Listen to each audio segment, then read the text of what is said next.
اور جیسے جیسے 9-10 مہینے کا یوں سمجھ لے کہ بچی ایک ہے 9-10 مہینے کی، اس کو پریکٹس ہے نماز پڑھنے کی، اور وہ اپنی ماں کو دیکھتی ہے اور اسی ٹائم پہ وہ سجدہ کرتی ہے، ٹھیک ہے. اور وہ نا پھر پریکٹس کرتی ہے، پھر اس کے گھر والے اس کو اس میں خوشی کا اظہار کرتے ہیں کہ واو ہماری بیٹی نے سجدہ دیا، ابھی 9-10 منتھس کیا، ویری گڈ، اپریشیٹ کیا. پھر اس کو اسی طرح سے پروان چڑھایا. پہلے اسے صرف سجدے کو دیکھا اور پک کیا، آہستہ آہستہ اپنے ماں باپ کی تمام چیزوں کو پک کیا کہ وہ کیسے قرآن پاک پڑھتے ہیں، کیسے وہ فیصلے کرتے ہیں چیزوں کو دیکھ کے. کرتے کرتے کرتے کرتے اگر وہ اسی گھر میں اسی تربیت کے ساتھ وہ بڑی ہوتی ہے نا، تو ڈیفینیٹلی اس کو یہ چیزیں اسپیسیفکلی کہیں جا کے سیکھنے کی ضرورت نہیں ہے، ٹھیک ہے. وہ اسپیسیفکلی جا کے یہ کہیں پہ سند لے کے نہیں آئے گی کہ ہاں جی یہ ماں جو ہے نا سب سے بڑی درسگاہ کہتے ہیں کہ ماں کی گود بچے کے لیے سب سے بڑی درسگاہ ہے، ٹھیک ہے. یہ میں نے ساری چیزیں اپنے ماں باپ سے سیکھی ہیں، ٹھیک ہے.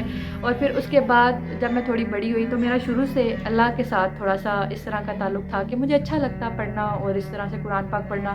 ایک دفعہ میں نے اکیلے میں قرآن پاک ترجمے کے ساتھ پورا پڑھ دیا اور کافی ساری چیزیں سمجھ آئی، کافی ساری نہیں آئی. پھر اس کے بعد جو تھوڑی سی مجھے سمجھ اور نالج آیا وہ ڈاکٹر فرحت ہاشمی ان کا جو الہدا سینٹر ہے اس کی بدولت آئی مجھے سمجھ، کیونکہ ان کے سیشنز ہوتے تھے. میں نے بڑے کم سیشنز لیے، بہت ہی تھوڑی کلاسز لی، کوئی سند وغیرہ میرے پاس اس کی نہیں ہے، لیکن میں نے وہاں پہ جو ہے نا 4 مہینے اسٹڈی کی وہاں پہ. ان سے کافی کچھ سیکھنے کو ملا، قرآن پاک ترجمہ تفصیل سے پڑھا تو بڑی ساری چیزیں میری کلیئر ہوتی گئی.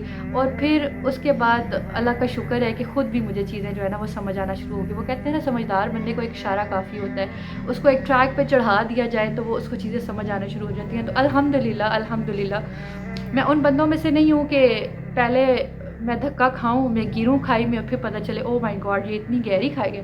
میں ایسی نہیں ہوں. اگر میں کسی کو گرتے ہوئے دیکھ لوں نا تو الحمدللہ مجھے کلک کر جاتا ہے پوائنٹ کہ او نو ادھر میں نہیں جا سکتی ہوں، یہاں پہ نقصان ہو سکتا ہے. تو یہ بھی بہت بڑی بات ہوتی ہے، اللہ کی بلیسنگ ہوتی ہے کہ آپ جب کسی دوسرے کے ایکسپیرینس سے سیکھتے ہیں، بجائے یہ کہ آپ ہر درمی پہ اڑ جائیں اور آپ کہیں نہیں میرے ساتھ ہوا نہیں ہے، جب ہوگا تو پھر مجھے عقل آئے کہ نہیں ایسا نہیں ہوتا. میں نے اپنی زندگی میں 90% باتیں لوگوں کو دیکھ کے سیکھی ہیں کہ یہ کام نہیں کرنا، ان کے نتیجے برے ہوتے ہیں، ٹھیک ہے. اور الحمدللہ میری لائف میں کوئی جوک نہیں ہے، کوئی فنی چیزیں نہیں ہیں، کوئی دوست نہیں ہے، ٹھیک ہے. مجھے اپنے اوپر محنت کرنا اچھا لگتا ہے، مجھے اپنے دماغ کے اوپر محنت کرنا اچھا لگتا ہے، مجھے اپنے گھر کے اوپر محنت کرنا اچھا لگتا ہے، مجھے اپنی زندگی سنوارنا اچھا لگتا ہے. اور اسی وجہ سے جب میں فیل کرتی ہوں کہ ہمارے معاشرے میں اتنی برائی پھیل چکی ہے تو میرا دل کرتا ہے کہ میں لوگوں کی ہیلپ کروں. ابھی تک یہ ہیلپ جتنی بھی تھی، جتنی بھی گائیڈنس تھی، یہ ہائٹ تھی، ٹھیک ہے. کسی کو مشورہ دینا، کسی کے پرابلمس کو سالو کرنا، یہ ہائٹ تھی، ٹھیک ہے. لیکن مجھے بہت سے لوگوں نے کہا تھا کہ تمہارے اندر ایک چیز ہے مہک، تم یہ کر سکتی ہو، تمہیں کرنی چاہیے. میں بڑا سوچ سمجھ کے، اور وہ ایک لمبی داستان ہے کہ ٹک ٹاک کو ایسے جوائن کیا. خیر بہت سے پروسیس سے گزر کے ٹک ٹاک کے اوپر خیر پہنچ آئی ہوں. اور میرا یہاں پہ آنے کا بھی مقصد صرف یہ ہے کہ یہاں پہ برائی بہت زیادہ ہے، ٹھیک ہے. مجھے فرق نہیں پڑتا کہ میری کسی بات سے کوئی ناراض ہو رہا ہے یا کوئی ناراض نہیں ہو رہا. میں اللہ کا شکر ادا کرتی ہوں کہ میرے سے اختلاف کرنے والے لوگ موجود ہیں، ٹھیک ہے. مجھے منافق بن کے زندگی گزارنے کا کوئی شوق نہیں ہے. منافق بندے کی یہ کوشش ہوتی ہے کہ اس کی ہر طرف جی جی ہو اور ہر طرف سے اس کو اچھا اور ویری گڈ کا رسپانس آئے. میری بلا سے مجھے بے شک آپ لوگ کرتے ہیں، کافی سارے لوگ ہیں کچھ ہیٹس کمنٹس کرتے ہیں، بڑے برے طریقے سے پیش آتے رہیں. لیکن آپ لوگوں سے ایک گزارش یہ ہے کہ اگر آپ مجھ سے علمی طور پہ اختلاف رکھتے ہیں نا تو آپ کے اندر اتنی سمجھ ہونی چاہیے کہ آپ کا پوائنٹ ویلڈ ہو. میں مجبور ہو جاؤں آپ کے پوائنٹ کو ایکسیپٹ کرنے کے لیے کہ واقعی مجھ سے یہ غلطی ہو گئی ہے. جب ایک غلطی نہیں ہوئی ہے تو ایک نارمل سی چیزوں کو لے کے اس کو ڈسکس نہ کیا کریں، اس کو پنچ نہ کیا کریں اور ڈی ویلیو مت کیا کریں کسی بھی بات کو، ٹھیک ہے. موٹیویٹ کیا کریں، پازیٹیو رہا کریں. باقی اختلاف کرنے آپ کا حق بنتا ہے، آپ مجھ سے اختلاف کر سکتے ہیں، ٹھیک ہے. منافقوں والی میری سوچ نہیں ہے کہ ہر طرف جی جی ہو. اچھی بات ہے تھوڑی بہت اختلافات میں سے گزر کے جائیں نا تو تبھی پتہ چلتا ہے کہ ہاں جی کوئی کام ہو رہا ہے. بہرحال ویڈیو کو کلوز کرتی ہوں. اس کے علاوہ اگر کسی کو مجھ سے کوئی کوشچن ہو تو میں اس کا کامنٹ میں ہی جواب دے دوں گی. میرڈ ہوں یا نہیں ہوں اتنی بڑی بات اس کو رہنے دیں، ٹھیک ہے. وہ میرا ذاتی سوال ہے. میں رہتی کہاں پہ ہوں، میرا گھر کہاں پہ ہے، میں میرڈ ہوں یا نہیں ہوں، میرے لائک کیا ہے، میرے ڈس لائکس کیا ہے، میری ہابی کیا ہے، یہ میرے خیال سے شاید کسی ایک بندے کو حق بنتا ہے، ٹھیک ہے. اور وہ بندہ ظاہر اوبویسلی میرا مزاجی خدا ہی ہو سکتا ہے جو میرے لائک ڈس لائک، میری نیچر کے بارے میں جان سکے. میری ہر طرح کی جو ہائڈ چیزیں ہیں اس کو جان سکے، یہ صرف اس شخص کا حق ہے، ٹھیک ہے. باقی میں اس کو پبلک میں کبھی بھی نہیں شو کرنا چاہتی اور نہ میں کروں گی اس چیز کو شو. جتنا آپ کو ضرورت تھی میں نے اتنا بتا دیا آپ کو، ٹھیک ہے.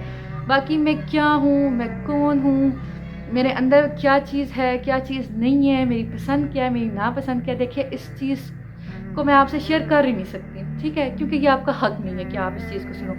جنرل انفارمیشن وہ میں نے دے دی ہے، ٹھیک ہے.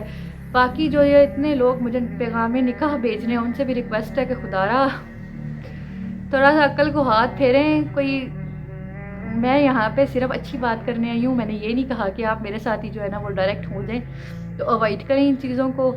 باقی تھینک یو سو مچ ان لوگوں کے لیے جنہوں نے مجھے اتنا زیادہ سپورٹ کیا، مجھے پرسنلی جن کے ٹیکسٹ آئے ٹک ٹاک کے اوپر، انسٹاگرام کے اوپر. میں کہتی ہوں آپ لوگ کمال کے بندے ہو، اتنے باشعور لوگ ہو. مجھے خوشی ہوتی ہے کہ بڑے کم سے لوگ ہیں جو میرے ساتھ نفرت کا اظہار کرتے ہیں، میری بات سے ڈس ایگری کرتے ہیں وداؤٹ اینی دلائل کے ساتھ، وداؤٹ اینی علمی ایک نظریہ ہوتا ہے نا اس کے بغیر جو مجھ سے اختلاف کرتے ہیں نا، مجھے ان سے تھوڑی سی شکایت ہے. باقی مجھے اتنا پیار ملا آپ لوگوں سے، اتنی رسپیکٹ ملی ہے کہ میں امیجن نہیں کر سکتی. میرا بس نہیں چل رہا کہ میں ایک ایک بندے کا یہاں پہ نام لوں جنہوں نے میری حوصلہ افزائی انسٹاگرام پہ کی ہے، جنہوں نے میری حوصلہ افزائی جو ہے وہ ٹک ٹاک کے اوپر کیا. آئی سویئر مجھے سب کے سب یاد ہیں، آئی سویئر ان کی چیٹ میں نے ڈیلیٹ نہیں کی ہے. وہ ورڈز مجھے بہت اچھے سے سب کے یاد ہیں، کچھ کے وائس میسیجز آئے تھے سب کے یاد ہیں، اور میرا دل کر رہا ہے کہ میں ان سب کے نام لوں، مطلب لکھ کے رکھ لوں اور میں لکھنے کے بعد سب کا یہاں پہ نام لوں، لیکن بہت لمبا ہو جائے گا. یہ آپ لوگ جانتے ہیں کہ میں آپ ہی لوگوں کو کہہ رہی ہوں جن کی طرف سے مجھے اتنی اپریسیشن ملی، جنہوں نے مجھے اچھے کامنٹ کیے ان کا بھی بہت بہت شکریہ. آپ لوگوں کی سپورٹ سے ہی میں آگے جا رہی ہوں. میرے اندر جو پازیٹیوٹی اللہ تعالیٰ نے پیدا کی ہے، اور اللہ تعالیٰ نے اگر میرے اندر یہ شوق پیدا کیا کہ کوئی برائی میں معاشرے میں دیکھتی ہوں اس کو میں قرآن اور حدیث کی مدد سے سولو کرنے کی کوشش کرتی ہوں، اور آپ کو یہ چیز اچھی لگتی ہے، مجھے سراہتے ہیں، مجھے کامنٹس کرتے ہیں، تو میرے لیے وہ مطلب کہہ لیں کہ بہت ویلیویبل ہے. وہ ورڈز بہت زیادہ قیمتی ہیں میرے لیے، بڑے پریشیس ہیں آپ لوگوں کے، اور آپ کا سپورٹ اسی طرح سے مجھے چاہیے. مجھے اب دے اجازت، انشاءاللہ نیکسٹ ایک بہت ہی سینسٹیو سا ٹاپک ہے اس کے اوپر میں ویڈیو لے کے آؤں گی کل، اور آپ کے ساتھ شیئر کروں گی ٹک ٹاک کے اوپر بھی اور یوٹیوب کے اوپر بھی. میرا یہ نیا اکاؤنٹ ہے، آپ سے ریکویسٹ ہے جتنے بھی دیکھنے والے سب اس کو سبسکرائب کر لیں، اور اس کو باقی گروپس میں بھی اگر شیئر کر سکتے ہیں کسی کی ہیلپ کے لیے تو ضرور شیئر کر دیں، ورنہ آپ لوگوں کو بھی اگر کوئی فائدہ ہوتا ہے تو کائنڈلی مجھے بس دعاؤں میں یاد رکھیے گا، ٹھیک ہے. بہت شکریہ، اللہ حافظ.